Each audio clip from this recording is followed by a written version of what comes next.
This is disc number 4.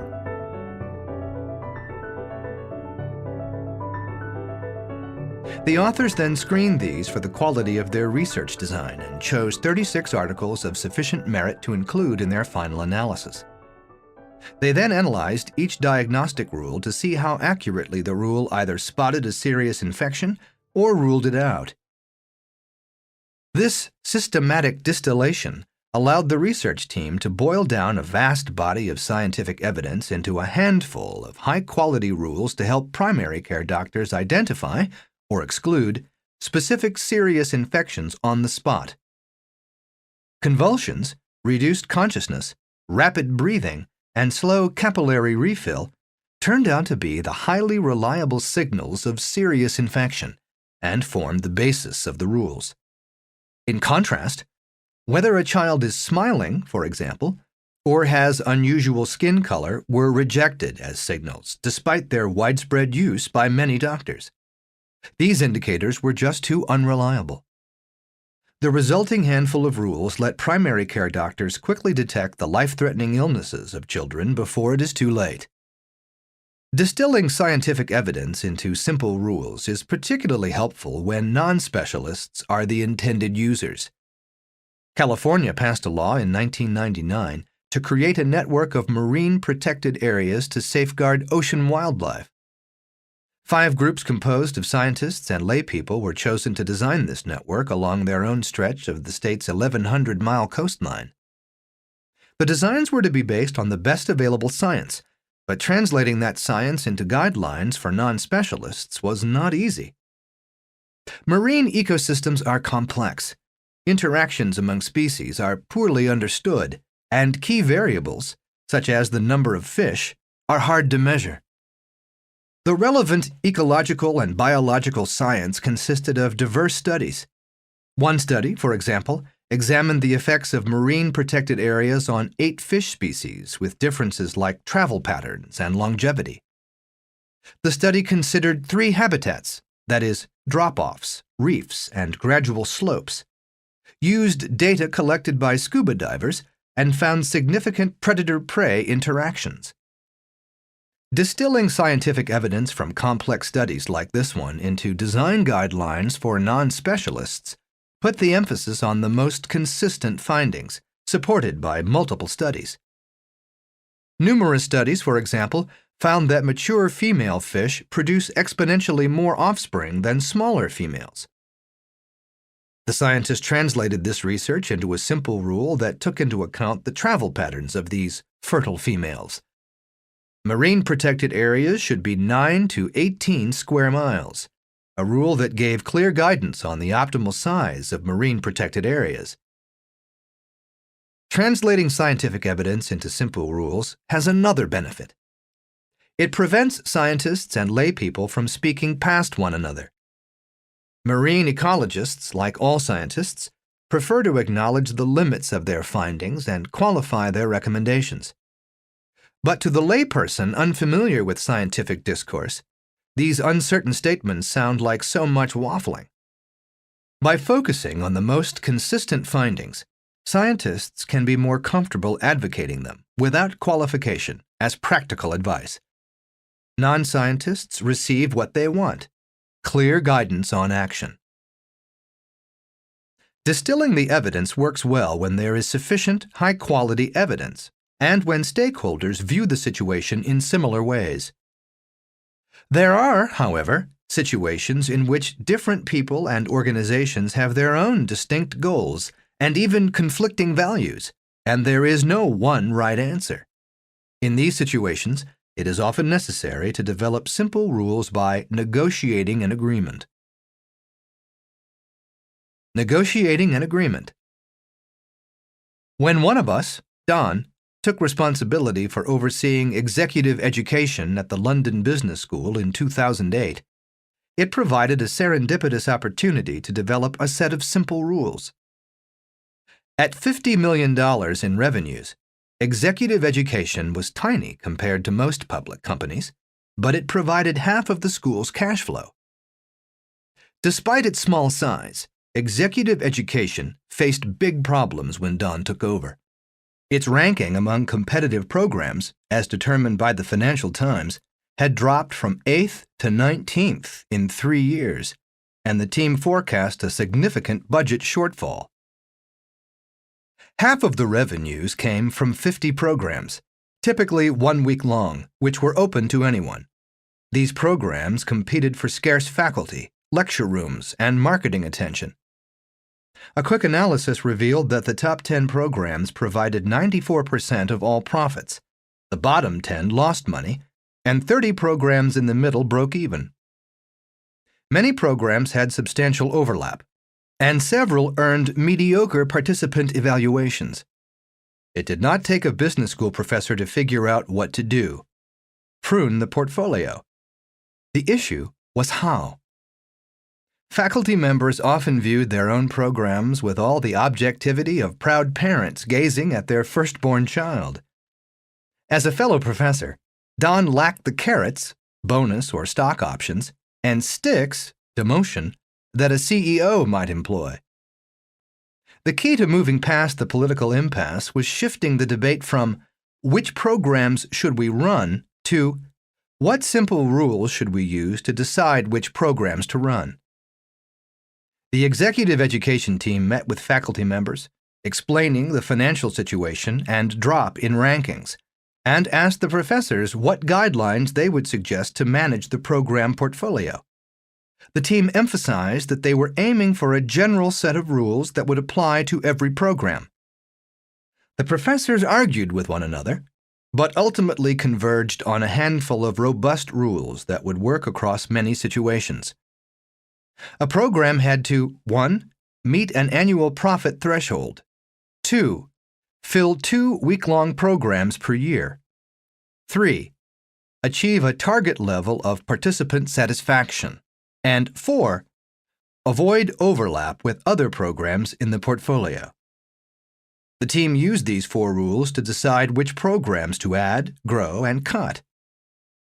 Within 2 years, revenues grew by 25%, and net profit increased by 72%, despite a much smaller program portfolio. When Don stepped down in 2012, the open enrollment programs had regained their 8th place ranking in the Financial Times. Of course, individual professors were not pleased when their own programs were cut. But since they had actively participated in negotiating the rules, they were much less likely to oppose the change. As the executive education example suggests, negotiating simple rules works particularly well when it is cumbersome or impossible to resolve conflicts by escalating them to a higher authority. James Buchanan, a Nobel Prize-winning economist, argued that when there are competing interests, it is critical for stakeholders to negotiate decision rules, like the executive education ones, before haggling over specific decisions. For example, should we cut this specific program? An agreed set of rules provides a clear framework for settling contentious issues. When negotiating rules to guide future decisions, stakeholders cannot anticipate every situation or what their interests might be in every case. Since they cannot forecast every contingency, they are more likely to converge on general rules that a wide range of stakeholders can live with and consider fair across a broad set of choices. Negotiation can be a helpful approach even if there is a higher authority. When multiple interest groups are involved, their values conflict, and some facts are hard to come by. This was the situation faced by the National Oceanic and Atmospheric Agency, or NOAA, in determining the whale-watching rules for southern resident killer whales. Killer whales are the largest species in the dolphin family and one of the world's most powerful predators. They often travel in pods, led by a female, and patrol the cold water oceans off places like Iceland and Antarctica. The southern resident killer whales are a distinct group that live in the Salish Sea, the island-studded waters between Vancouver Island and Washington State. They are cultural icons, mainstays of a flourishing tourist industry, and were declared an endangered species in 2005. In theory, NOAA could dictate the whale-watching rules, but there were 2 problems. First, The economics and science were contentious. General causes of the whale's decline were identified, but the specifics were not. The southern residents' favorite meal, Chinook salmon, was declining in numbers, but it was not clear if the whales were undernourished. The southern residents are highly contaminated, yet it was unknown how much damage pollution was causing to their health. Boating also takes a toll. On a typical summer afternoon, up to 60 commercial whale watch boats and private boaters, plus hordes of kayakers, track the whales, hoping to catch a glimpse of these impressive animals. The on-water melee and underwater engine noise disrupts the whales' hunting, but how much traffic can they tolerate? Second, NOAA needed to engage divergent stakeholders. The owners of the roughly 80 commercial whale watch boats from the United States and Canada were a vocal group. The independent-minded owners had diverse opinions, but they coalesced around the belief that salmon decline was the real problem. Some private boaters vociferously opposed any regulation that would impinge on where they could fish, and kayakers wondered why regulation should even apply to them. In contrast, an environmental organization advocated an outright ban on whale watching from any watercraft. To complicate matters, the southern residents freely travel between the United States and Canada without paying attention to passport control. NOAA followed a negotiation approach to create whale watching rules. After determining the need for regulation, the agency issued proposed regulations.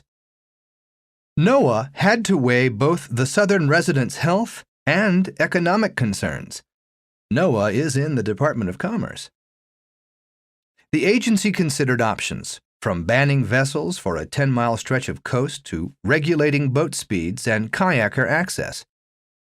The Whale Museum played a key role, as its Soundwatch program provided on-the-water information to boaters, analyzed boating and kayak data for NOAA, and supported the whale watch industry as educators.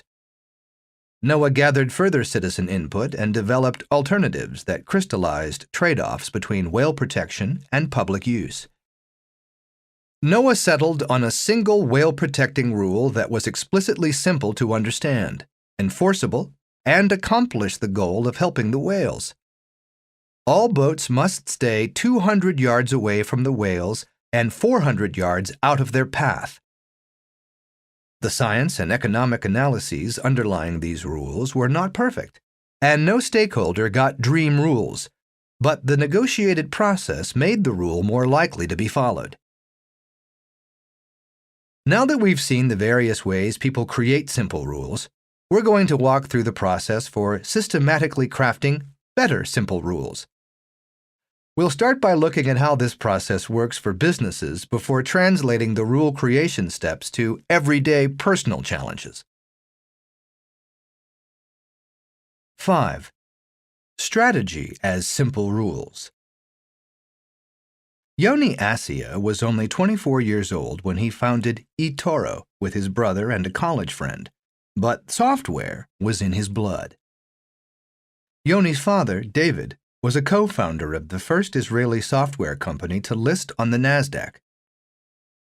In 2007, eToro raised $1.7 million and launched a web-based platform that depicted currency trades as games, such as a tug-of-war between the US dollar and the euro, with the stronger currency pulling the weaker one closer.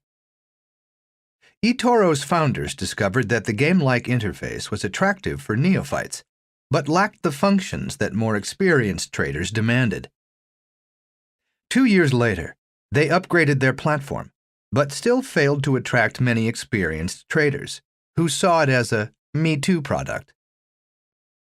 Undaunted, the founders searched for ways to differentiate eToro from competitive offerings, and found the answer where they least expected it. eToro's trading platform included online chat that allowed traders to swap tips and ask one another questions in real time. The founders had included chat because it was easy to code, never imagining that traders would find much use for it. They were surprised by how popular chat was, even among users who did not trade actively. Intrigued, Yoni decided to interview users who had registered for the site and chatted regularly, but had not conducted any trades. He learned that many of these users were novices who lacked confidence and appreciated the opportunity to learn about currency markets from more seasoned traders. He also discovered that neophytes who chatted with seasoned traders were more likely to start trading and also more likely to stick with it. Building on this insight, Yoni decided to create a social network for traders with a vision of becoming the Facebook of trading. To realize this vision, eToro launched Audiobook, a social investment network that allows users to explain their investment strategies, swap advice, enter trading competitions, and follow or even copy one another's trading activity in real time. Audiobook includes a league table where traders are ranked by their total gains, win ratio, percentage of trades that made money, and number of users copying their trades. eToro also launched a one-click function that lets users imitate, in real time, the investment decisions made by the traders they want to copy. Traders who have a positive trading record for the prior 3 months and have attracted at least 10 copiers can apply to become one of eToro's popular investors, and if they are approved, they can earn cash bonuses based on their performance and the number of copiers they attract. By late 2011, Yoni had several $1 million in the bank, 200 employees, and over 1 million registered users. He also had a lot of questions that would be challenging for an experienced executive, but were particularly daunting for an entrepreneur a few years out of college. For help, Yoni turned to his fellow members of the Young Presidents Organization, or YPO, a network of business leaders who have run a significant organization by the age of 45. The YPO calls itself the most powerful network in the world for business leaders, and it is easy to see why. In 2014, the YPO had over 20,000 members operating in 120 countries, and as a group, YPO members oversee combined revenues of more than $6 trillion and employ more than 15 million people. The core of the YPO experience is the Forum, a monthly meeting where 8 to 10 members convene to discuss their most pressing business and personal challenges with a group of peers. Studying Simple Rules in Action. In 2011, Yoni and 10 other YPO members attended a program on simple rules at the London Business School. The Simple Rules program, which Don designed and ran with a team of his students, combined learning with action research, an approach that generates knowledge while solving real-world problems. Kurt Lewin, an MIT academic who pioneered action research, once observed that the best way to understand something is to try to change it. Researchers don't stand on the sidelines, but jump into the fray, solve a real problem, and pause periodically to reflect and learn along the way. The YPOers brought members of their management team to meet in London for 3 classroom sessions, which each lasted a day or 2. In the classroom, the YPOers learned the theory behind simple rules and discussed how to apply it in their own companies. Between the lectures, the teams returned home to develop simple rules, working with an MBA student who helped keep the process on track. The problem that Yoni and the other YPOers tackled was fundamental: how to translate their broad objectives into a strategy that would shape employees' behavior on a day-to-day basis. It is one thing to aspire to be the Facebook of trading, but quite another to make sure that hundreds of employees spread around the world consistently take the steps necessary to achieve that goal. The YPOers are not alone in struggling to define and implement their strategy. In a recent survey of over 400 global CEOs, executing strategy topped the list of challenges, ahead of 83 other issues including innovation and geopolitical instability. A separate survey of 1,000 organizations in over 50 countries found that nearly 2/3 struggled to execute their strategy. Developing a strategy and implementing it are often viewed as 2 distinct activities.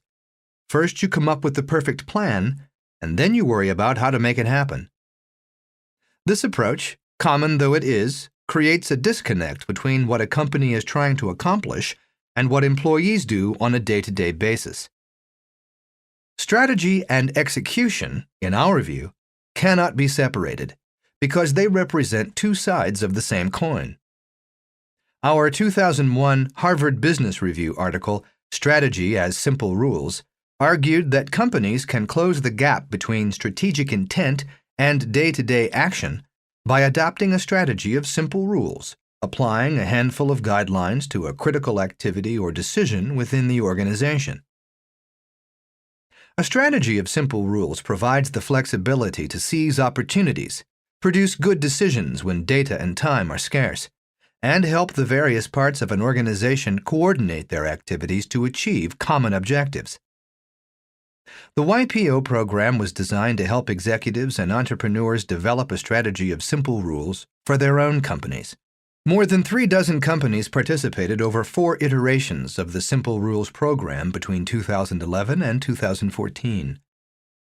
The diversity of YPO members allowed Don to test strategy as simple rules in companies that varied widely in terms of industry, age, ownership structure, geography, and just about any other dimension you can imagine. Half the companies were European, 1/4 were North American, and the remainder from elsewhere around the world. They ranged in age from 7 to nearly 400 years old, in revenues from $10 million to over $2 billion, and in number of employees from under 100 to 10,000. The companies included technology-intensive startups like eToro, mid-sized German manufacturing firms, a spin-off of a major airline, a private equity firm based in London, and a multinational serving the global oil industry. The research supported the main hypothesis that a strategy of simple rules can improve results across diverse organizations. Companies consistently increased their performance, often achieving dramatic results within a few months. With each successive cohort of YPO members, Don learned more about what worked and what did not when it comes to putting a strategy of simple rules in place. And he codified these insights into a process that consists of 3 steps. 1. Figure out what will move the needles. 2. Choose a bottleneck. 3. Craft the rules. When working with a company, we begin by gaining clarity about how management plans to increase profits into the future.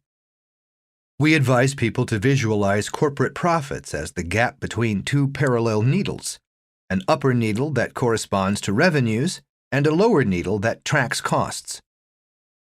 The first step is to identify the critical choices that will drive a wedge between revenues and costs to increase profits and sustain them over time. The second step is to identify a bottleneck, a decision or activity that is preventing the company from improving profitability. The final step is to craft a set of simple rules that, when applied to the bottleneck, improves profitability. Managers are tempted to jump right in and begin crafting the rules, but by working through the first 2 steps, they can ensure that the simple rules they develop are truly strategic and will help them achieve profitable growth. Along the way, we also learned how to streamline the process. In the most recent edition, the YPOers moved from figuring out what would move the needles to testing their simple rules in 12 action-packed weeks. In addition to describing the 3 steps, this chapter will share practical tips on how to implement a strategy of simple rules in your own organization. Figure out what will move the needles. When Don ran the first iteration of the program, he believed that the YPO members would have a clear idea of what their company was trying to achieve and could dive right into developing their strategy of simple rules. That was wrong. In nearly every case, the company's goals were imperfectly understood, and top executives disagreed on what mattered most for the company's success. One YPO member, who runs a professional services firm in London, met with her management team once a month and began every meeting by repeating the firm's key priorities. When she surveyed her staff, over 80% of her managers claimed they knew the firm's top objectives, But when we asked these same managers to list those priorities, fewer than 1/3 of them could name even 2 of their company's top 5 objectives. Her experience was typical. Don and his colleague Rebecca Holmkes conducted a survey of managers in over 250 companies around the world. When asked to list their company's top priorities for the next few years, only half of the managers could name even their company's single most important objective. Without a clear understanding of what their company is trying to achieve, executives struggle to identify where to apply simple rules, let alone what the rules should be. To help the YPOers identify what mattered most, Don taught an introductory session, a sort of Strategy 101, that laid out the fundamentals and explained where a strategy of simple rules fits in. The field of strategy is based on a precise point of view of what a company's ultimate objective should be: to create economic value over time and capture it as profits. Economic value is defined as the difference between what a customer is willing to pay for a product and the cost of all the inputs required to produce it. Willingness to pay works better than alternative measures, such as revenues or price, because it anchors the analysis in the customer's point of view and forces managers to consider what customers value and what alternatives they have. If a company succeeds in generating economic value and protecting it from competitors, it will generate profits and cash flow into the future, the ultimate goal of a company's strategy. Other measures of success, such as market share, revenue growth, and customer satisfaction, serve as useful markers along the road to profitable growth. Economic value creation is a powerful lens for focusing managers on what matters most, but the concept can be a bit abstract. A practical way to visualize value creation is to picture 2 horizontal needles running parallel to one another. The upper needle marks how much a company's customers are willing to pay for its goods, so it will be much higher for Audi than it will be for Hyundai. The bottom needle indicates the costs of producing a product, including the risk-adjusted cost of capital. IKEA, by selling its furniture unassembled out of cavernous warehouses, keeps its cost needle lower than most of its competitors. The gap between the needles represents economic value created. This image tees up a critical question: what will move the needles? Countless tactical moves can cause the needles to twitch. An advertising campaign may briefly boost customers' willingness to pay, for example, while switching to lower quality materials may reduce costs a bit. Only a handful of choices, however, will significantly increase willingness to pay or decrease costs and sustain those improvements over time. Focusing on how managers can move the needles cuts through peripheral considerations to hone in on the underlying drivers of value creation. When Yoni and his team talked through what would move the needles at eToro, for example, they quickly converged on the importance of increasing the number of popular investors. The successful traders not only traded themselves, but also increased their followers and copiers' willingness to trade and pay the associated transaction fees. Tapping eToro's existing members to share their insights was cheaper than hiring outside gurus to provide investment advice. For another example of figuring out what will move the needles, consider the case of Janis Oschleis, a YPOer who is trying to revolutionize one of the oldest products in the world, concrete. In 1997, Janis founded Premex, a construction company that specialized in laying floors in large buildings, such as Volvo factories or IKEA stores.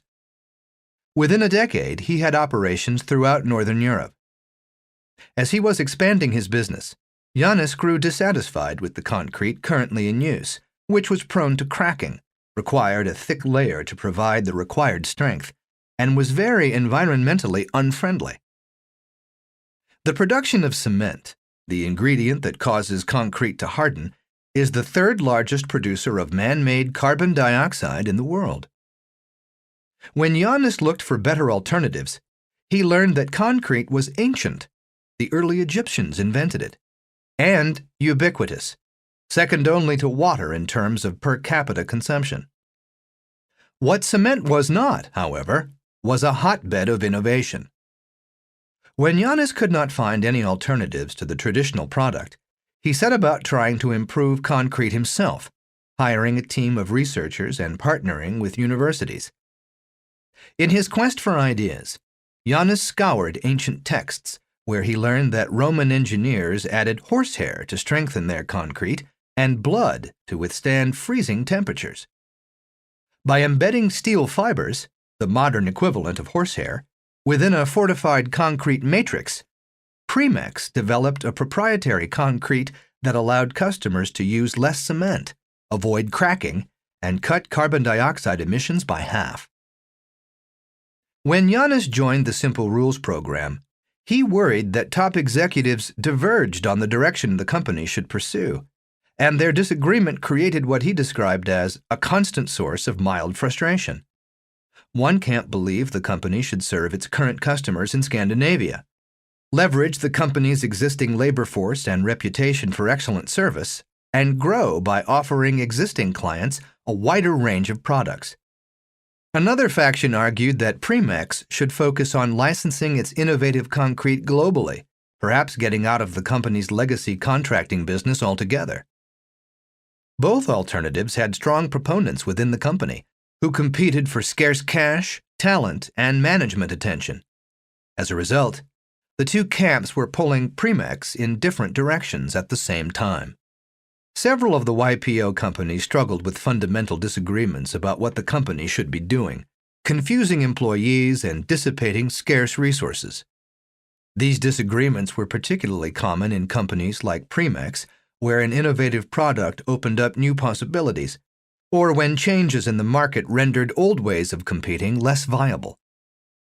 To figure out what would move the needles, Giannis convened a group of 18 stakeholders, including senior managers, board members, investors, and managers of the country's subsidiaries. The group concluded that existing customers would not pay a premium for additional construction services, and Premex could not serve these customers at lower cost than competitors. In contrast, there were potential buyers around the world who would pay more for Premex's innovative concrete. Giannis and the team settled on a strategy of selling the company's proprietary concrete to customers anywhere in the world by partnering with local construction companies. Everyone in Premex understood the new direction, but that didn't mean everyone agreed with it. Two members of the sales force felt strongly that the new approach took Premex in the wrong direction and ended up leaving the company. Those who remained, however, were clear on what the company was trying to achieve and committed to making it happen. Through the first 4 years of the Simple Rules program, Don experimented with various ways to help the YPO companies figure out what would move the needles. One exercise proved particularly productive. He had the company's management team work as a group to answer 3 questions that are fundamental to any company's ability to create economic value. 1. Who will we target as customers? 2. What product or service will we offer? 3. How will we provide this product at a profit? Not all customers will be willing or able to pay a premium. Many construction contracts, for example, go to the low-cost bidder regardless of the concrete's quality or carbon footprint. Some customers, moreover, are costlier to serve than others. The cost of delivering concrete to remote locations with poor infrastructure is very high. The same logic applies to products. Not every product a company sells will command a premium price or be cheaper to make than competitors' offerings. Equally important are the choices on who not to serve and what not to offer. In their quest to grow revenues, companies are constantly tempted to chase unattractive customers or sell unprofitable products. Clearly stating their who and what helps managers resist the temptation to pursue unprofitable business and focus on the combination of product and customer that will create the most value. The third question addresses how a company will provide its product and defend its position from competitors. By locking in the best franchise partners in key markets, Premex could sell its concrete globally and also make it harder for potential rivals to enter those markets. The who, what, how framework is a general-purpose tool that works across a wide variety of different settings. Consider, for example, the case of the Cetisi Group, a fine dining and catering business headquartered in Prague. When Sanjeev Suri opened the V. Cetisi Wine Bar in 1991, it was one of the first fine dining restaurants in Prague after the collapse of Czechoslovakia's communist regime. Sanjeev went on to start other restaurants. The group runs 3 of the top 10 ranked restaurants in Prague, and later expanded into catering and cafeterias. Sanjeev believed that the group's cafeteria business offered the most promising opportunity for profitable growth, and assembled a team of chefs and cafeteria managers to develop a strategy of simple rules. The Cetisi team began by identifying which customers would pay a premium for their services. In terms of the who, they decided to target large progressive companies. Google is a customer in Prague, for example, and schools, which wanted to nourish versus simply feed their employees and students.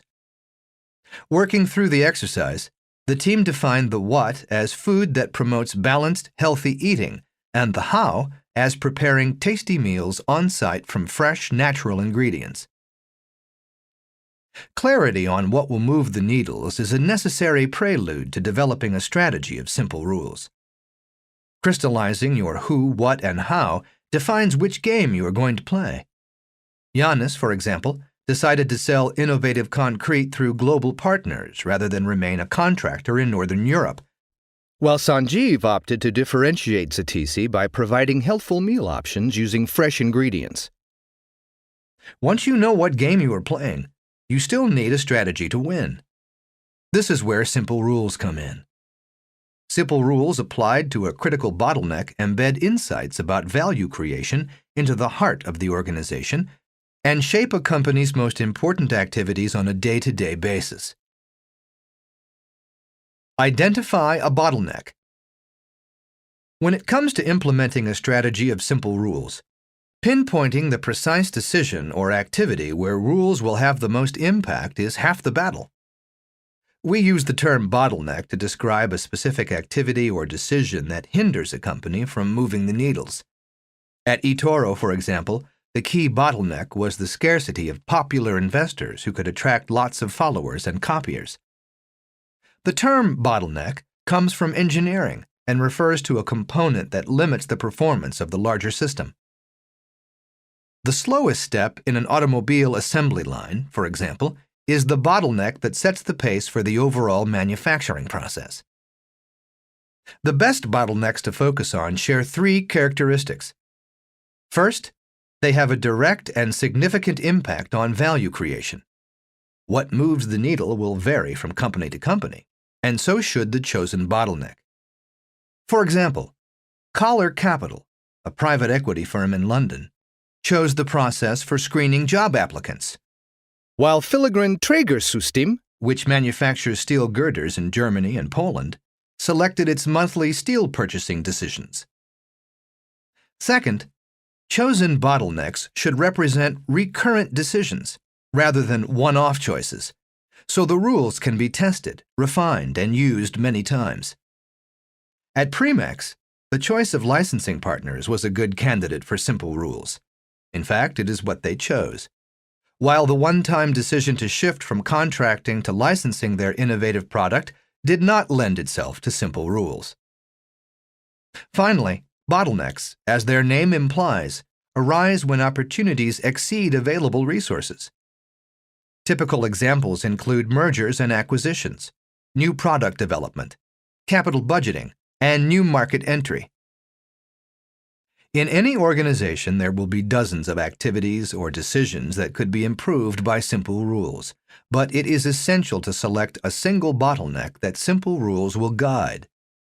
One German manufacturing firm decided that higher product quality would increase customers' willingness to pay.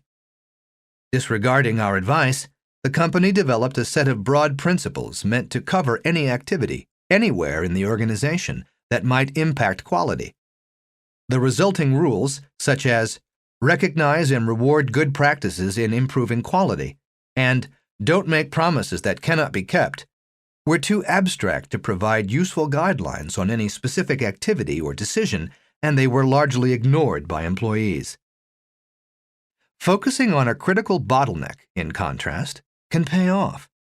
By honing in on the process to cultivate popular investors, eToro nearly tripled their number in 2 years, while increasing the number of followers for the most popular traders 50-fold. The choice of bottleneck may seem obvious after the fact, but selecting one activity among many is a daunting task for most managers. The how from a who, what, how analysis is a good place to start, and often points in the right direction. The Satisi team, for example, Defined their how as preparing tasty meals on site from fresh natural ingredients, which pointed toward meal selection as the bottleneck. In the past, the chef at each cafeteria had complete autonomy to decide which dishes to include and when to set the menus. When the team reviewed the menus for the previous year, they were surprised to learn that the number of recipes used by the chefs approached 1,000 in total. Chefs would often choose dishes requiring ingredients that were out of season or not available locally. Tomatoes, for example, were used mostly during the winter, when they were at their most expensive and least fresh. The chefs typically set their menu weeks in advance, which kept them from incorporating ingredients that were fresh and on sale. Each chef, moreover, selected dishes without conferring with colleagues at other cafeterias, which prevented the company from buying fresh ingredients in bulk. Finally, the chefs valued novelty, offering even the most popular dishes only a few times a year. Based on their analysis, the team developed a set of rules to guide menu selection. The menu must be fixed by noon on Wednesday for the following week. 3 of the 5 dishes every day must have been bestsellers in the past. The chefs had to ensure that at least 2 dishes are offered across all cafeterias the same day. And 90% of the fruits and vegetables must be seasonal or sourced locally.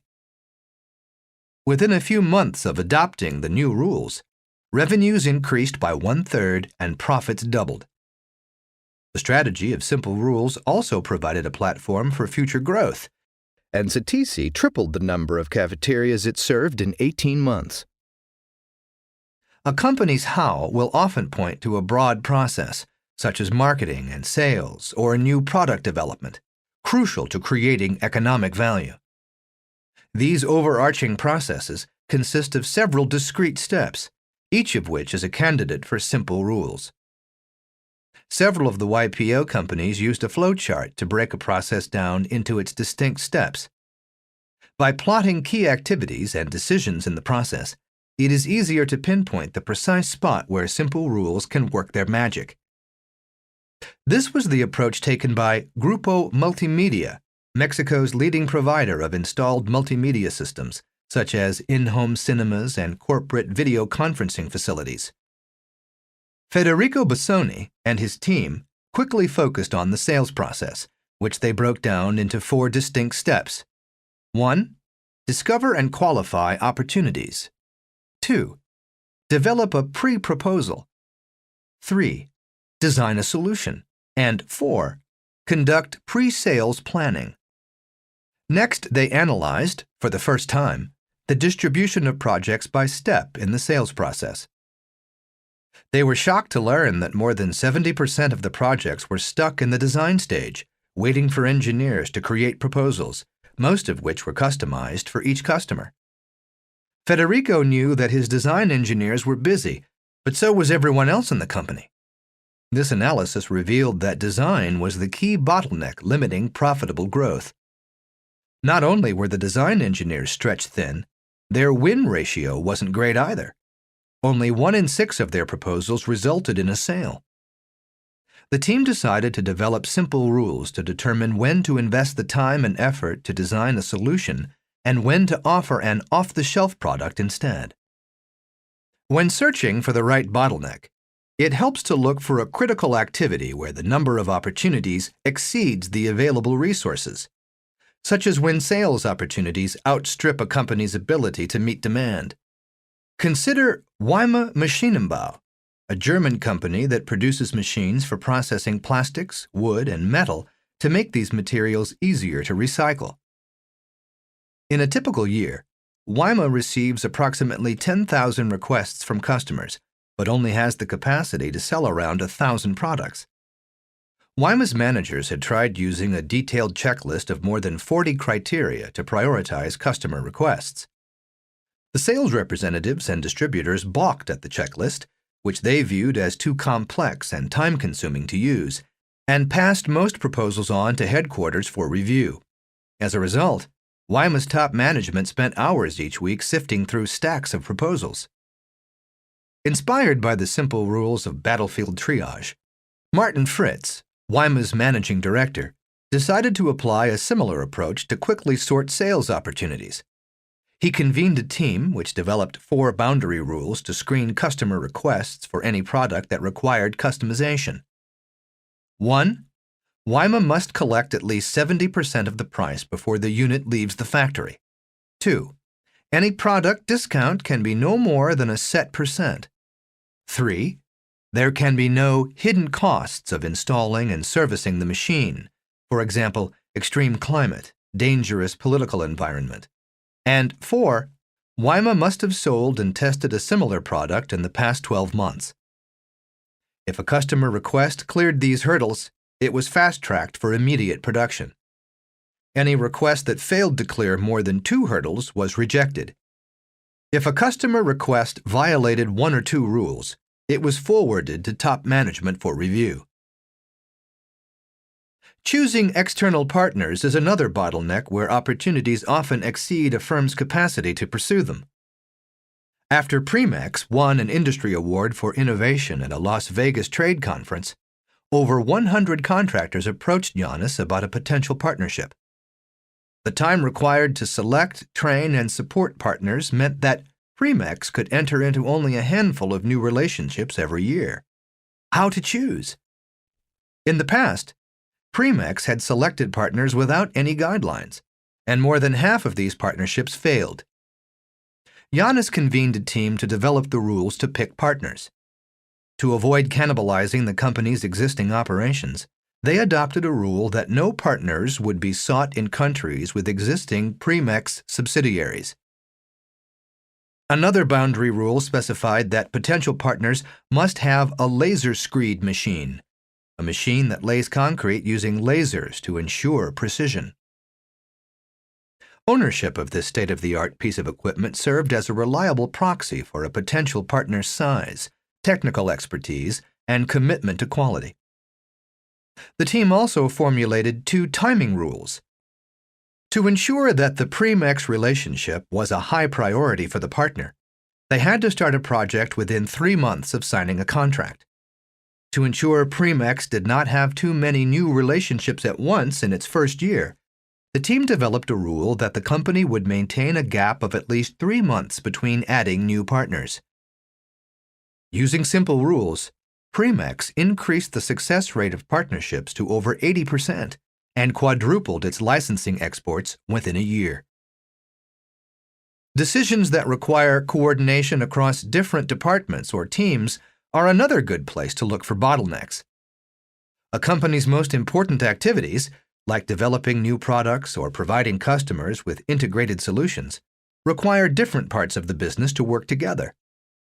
Specialized functions, like finance or sales, however, have their own objectives and distinctive ways of working.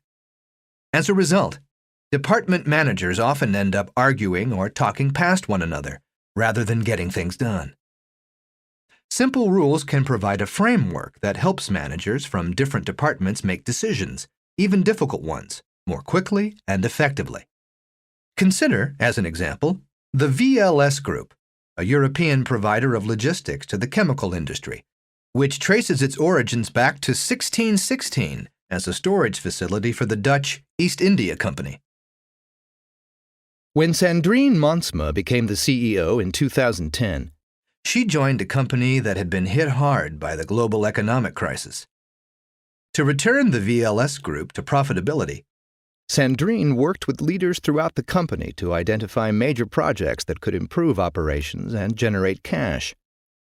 Sandrine estimated that VLS could complete no more than 6 major projects and do them well in her first year. There was no lack of options as the company's managers generated 28 proposals for major projects. The problem arose when it came to deciding which initiatives to pursue. Different parts of the business favored different projects. The finance department was looking to cut costs, while sales wanted to sell more products. And managers ended up pushing their pet projects and opposing other departments' proposals. As a bottleneck, Sandrine and the team decided on the decision of which turnaround initiatives to pursue immediately, which to put on the back burner, and which to postpone indefinitely. She then assembled a team drawn from different divisions and functions that negotiated rules to prioritize major projects. When it comes to deciding where to apply simple rules, the most obvious activity is not always the right answer. Consider the case of Mercado Eletrônico, a Brazilian firm that connects the purchasing departments of large companies such as Caterpillar and Avon with over 60,000 suppliers through an online platform. It's like an eBay for big corporations and their suppliers. But unlike eBay's interface, which looks and functions the same for every customer, Mercado Eletrônico offers each of its largest buyers a customized interface to manage its purchases. Eduardo Nader initially planned to apply simple rules to his company's process, located within marketing, to develop new features for users. After discussions with his team, however, he discovered an even more productive source of new product ideas. When customers wanted to change their customized interface, they sent the request to Mercado Eletrônico's engineering team, which was overwhelmed by the sheer volume and struggled to clear the backlog of unfulfilled requests. Eduardo's team recognized that some of these change requests would appeal more broadly to other customers. Nestlé, for example, might request a change that would also appeal to PepsiCo or Walmart. So the team developed a set of simple rules to identify and fast-track requests for technical changes made by one client that could be offered to other customers. Applying a few simple rules, such as a feature is requested by 2 or more customers and it does not duplicate existing functionality, doubled the hit rate of Mercado Eletrônico's new product development process within a year. Craft the simple rules. The first instinct of many leaders in formulating simple rules is to go to their office, close the door, write down their ideas, and then emerge like Moses coming down from the mountain with their rules etched in stone. The temptation to dictate rules is particularly strong among entrepreneurs who founded and built their companies from the ground up. Among the YPOers we worked with, several thought that the right answer would be obvious and could be predicted beforehand, and that assembling a team to formulate the simple rules would be a waste of time. They were wrong. Before developing simple rules, we asked YPOers to write down what they thought the ultimate rules would be. They almost never got them right. Developing rules from the top down is a big mistake. When leaders rely on their gut instincts, they overemphasize recent events, build in their personal biases, and ignore data that doesn't fit with their preconceived notions. It is much better to involve a team, typically ranging in size from 4 to 8 members, and use a structured process to harness members' diverse insights and points of view. When drafting the dream team to develop simple rules, it is critical to include some of the people who will be using them on a day-to-day basis.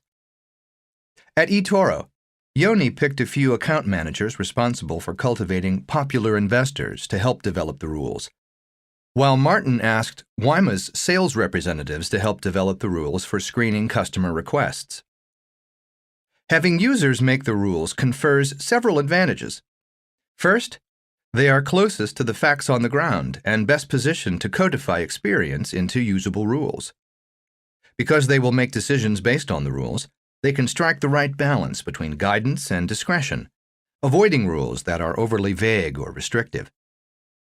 Users can also phrase the rules in language that resonates for them, rather than relying on business jargon. By actively participating in the process, users are more likely to buy into the final rules and therefore apply them in practice. First-hand knowledge also makes it easier to explain the rules and their underlying rationale to colleagues who did not participate in the process.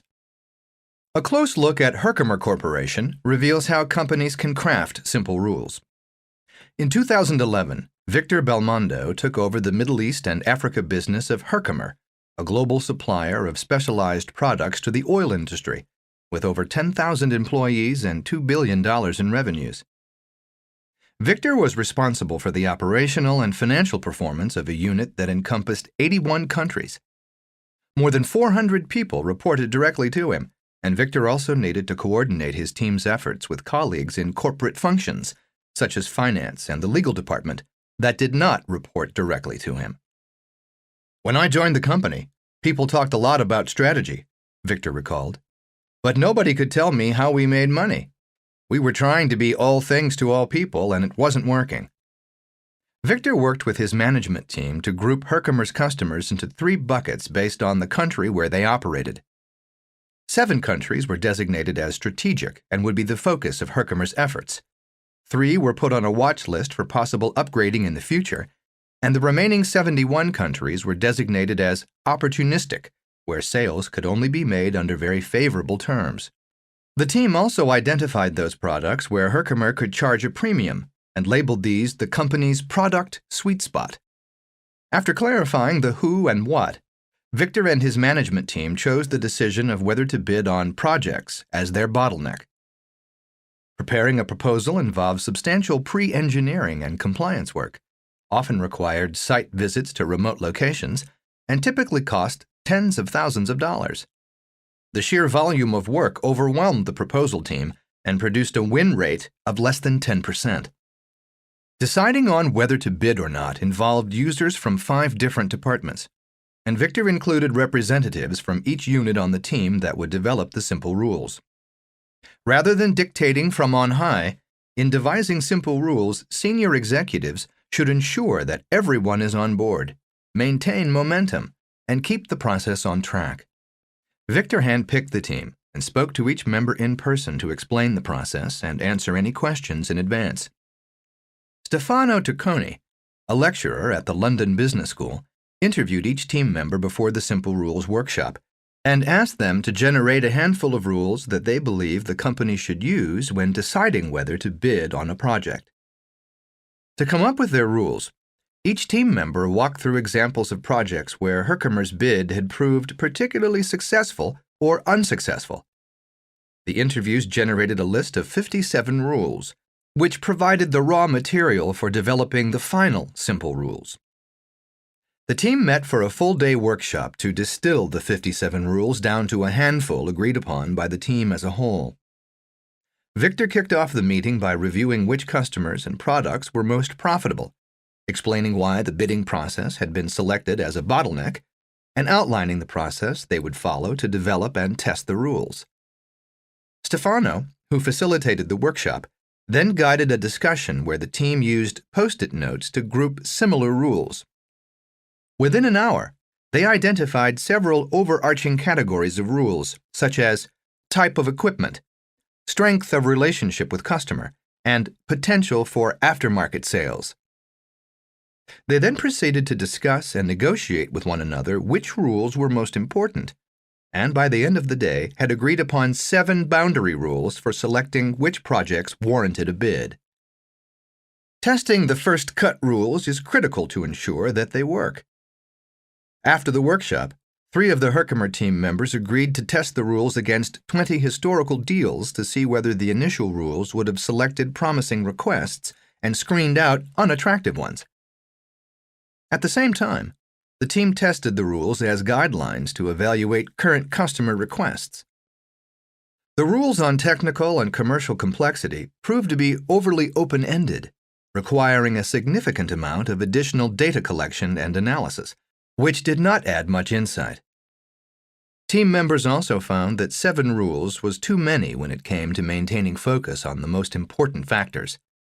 Victor convened a second workshop to further refine the rules.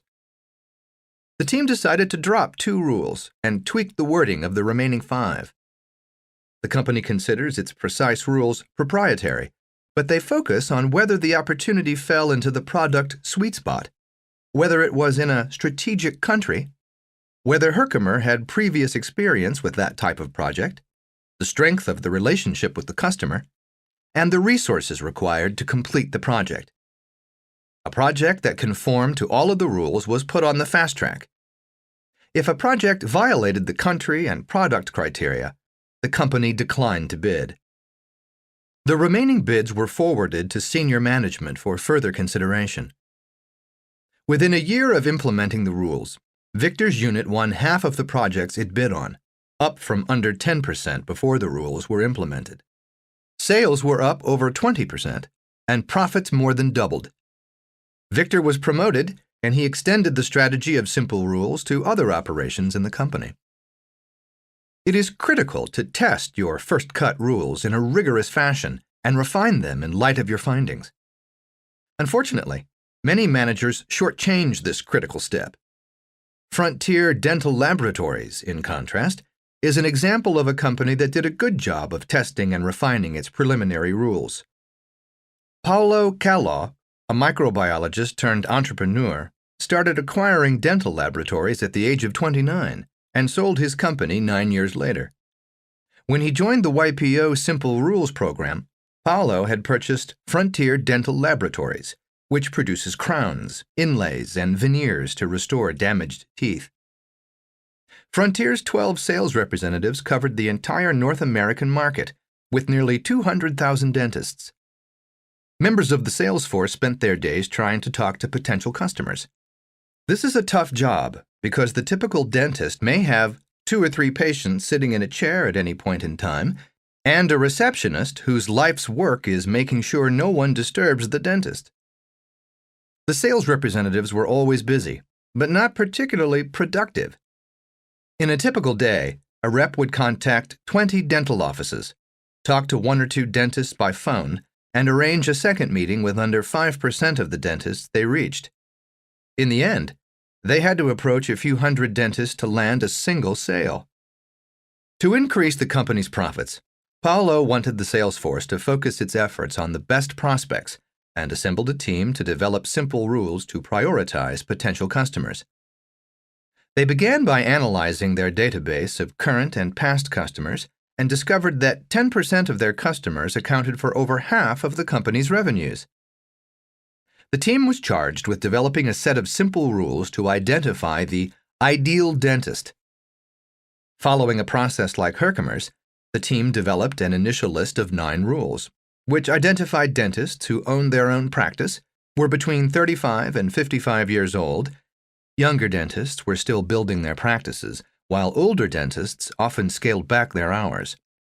Had less than 5% in finance charges, a measure of whether the dentist paid bills on time.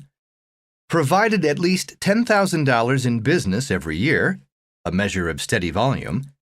And had attended a Frontier training program, a proxy for the dentist's familiarity with Frontier's products. To refine the rules, Paulo divided the group into 3 teams, which tested the provisional rules against a sample of Frontier's customer database to see how well they identified promising clients. The teams reconvened a few weeks later to discuss their results. All the teams agreed that a few of the rules worked well as they were. For other rules, like whether a dentist owned the practice or how old they were, necessary data were hard to find, and they scrapped these rules. Independent testing by separate teams produced diverse insights into the preliminary rules. The first team, for instance, thought the $10,000 threshold of business in a year was too high, and by experimenting with different levels found that a lower threshold of $5,000 still identified attractive leads. The second team discovered that dentists who had a website tended to practice more cosmetic dentistry, so "dentist has a website" was added to the rules. Most important, they refined some of the existing rules to make them easier to use and more robust. Less than 5% in finance charges, for example, was cumbersome to calculate, and thus was changed to has fewer than 4 finance charges in a year. After testing and refining the rules, Frontier used them to identify which dentist to target.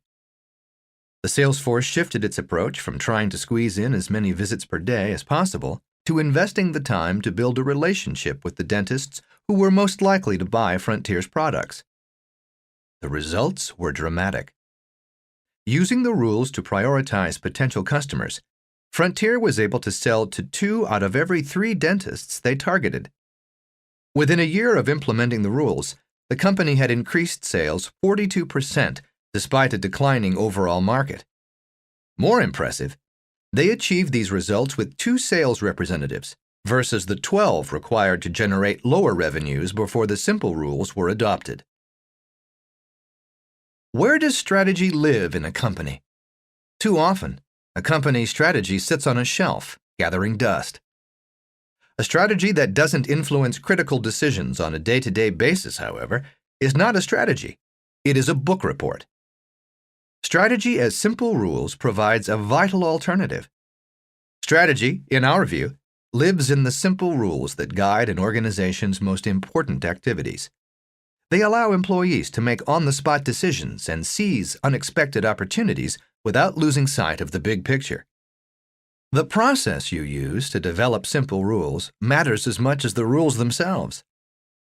Involving a broad cross-section of employees, for example, injects more points of view into the discussion, produces a shared understanding of what matters for value creation, and increases buy-in to the simple rules. Investing the time up front to clarify what will move the needles dramatically increases the odds that simple rules will be applied where they can have the greatest impact.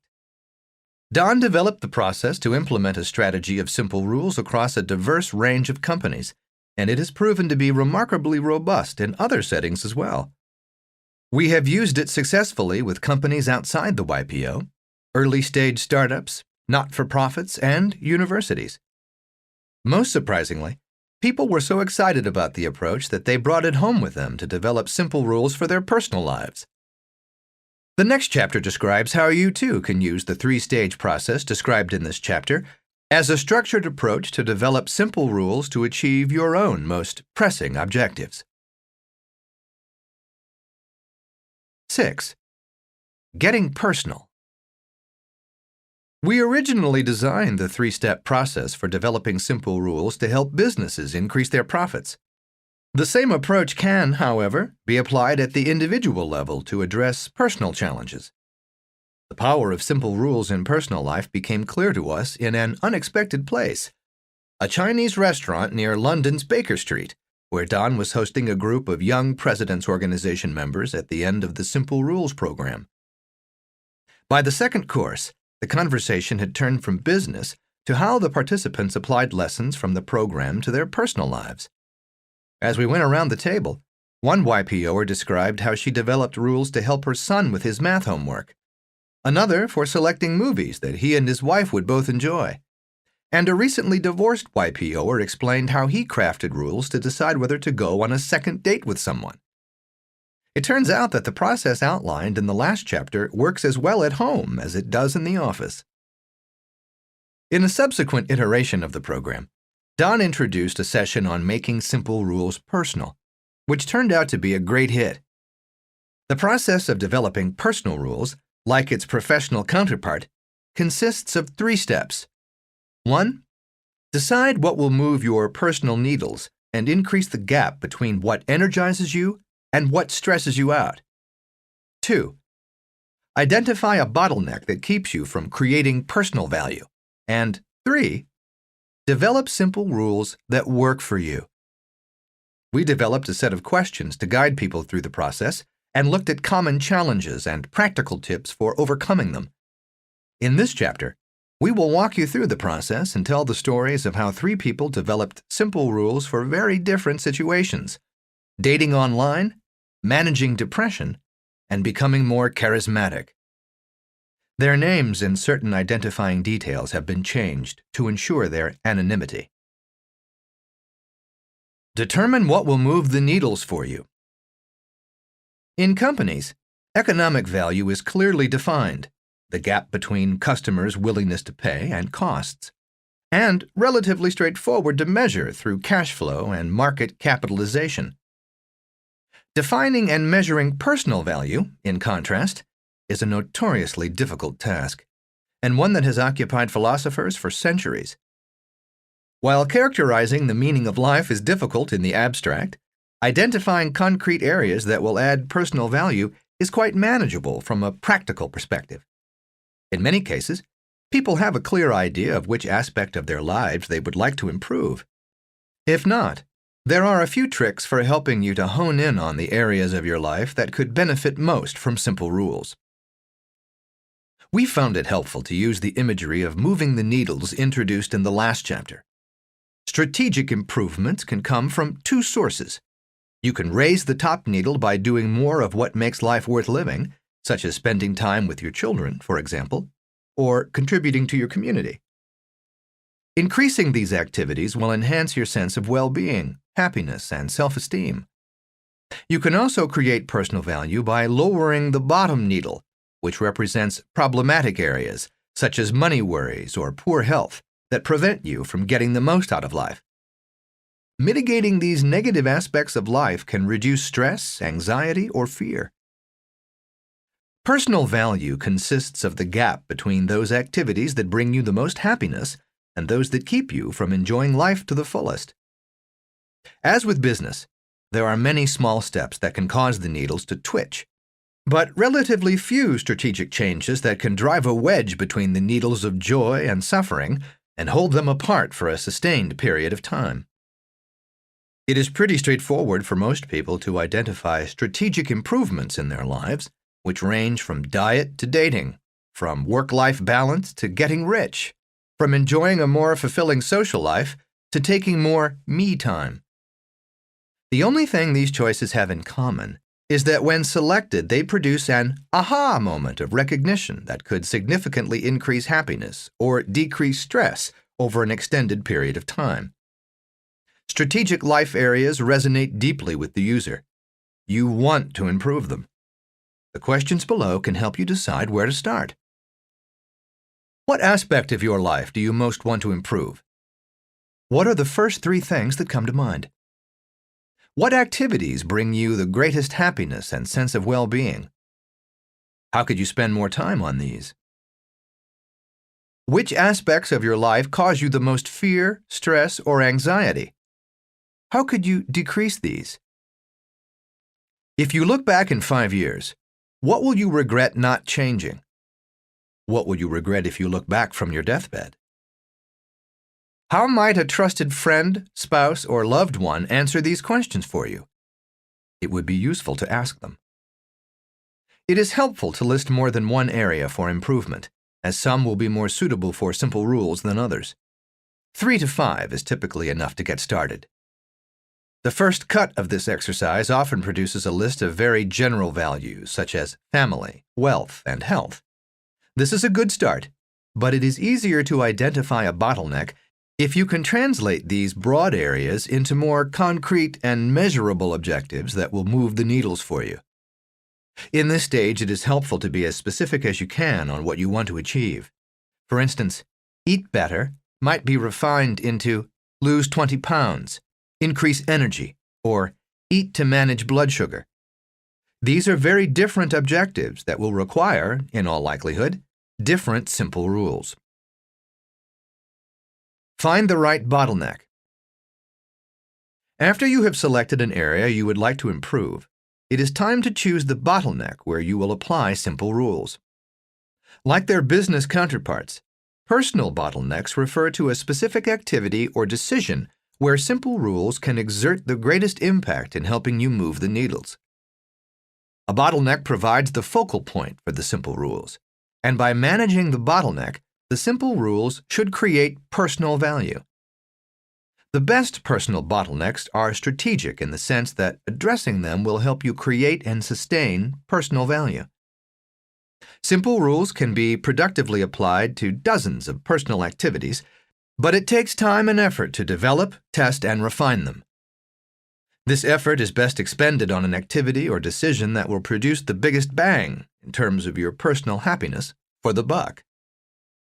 To help you identifying promising candidates, ask yourself the following questions. Which activities or decisions keep you from achieving your objective? Where will rules have the greatest impact? A productive bottleneck should not only create personal value, it should also lend itself to simple rules.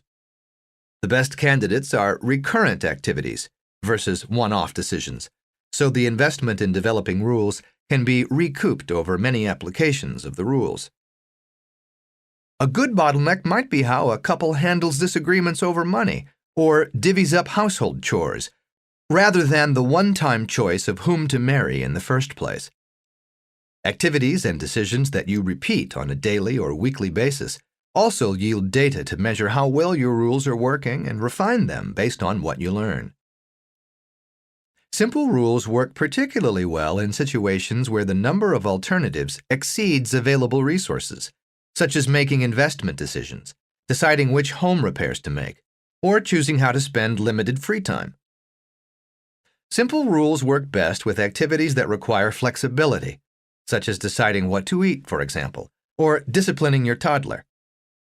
If the problem stems from forgetting rote activities, like packing for a business trip, a checklist is a better alternative. Finally, simple rules work well in channeling willpower, so they are well suited for activities like diet, exercise, and saving money that require short-term sacrifices for long-term gains.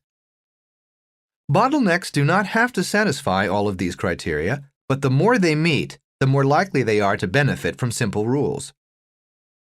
As you search for a bottleneck, remember that you are looking for something that stands in the way of achieving one of your personal goals. Some key questions to consider when selecting a bottleneck include: do you frequently make this decision or participate in this activity? Does the number of options exceed your available time, money, energy, or attention? Does this activity or decision require willpower?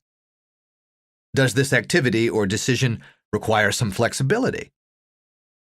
Can you measure results to test and refine your rules? After weighing the importance of potential activities and how suitable they are to simple rules, you should identify a single, specific bottleneck to tackle. When selecting a bottleneck, it is helpful to be as precise as possible. Data can play a vital role in nailing down which specific activity is standing in the way of moving the needles. Don, for example, had identified losing weight as a strategic goal, and his first instinct was to choose his exercise regimen as the bottleneck.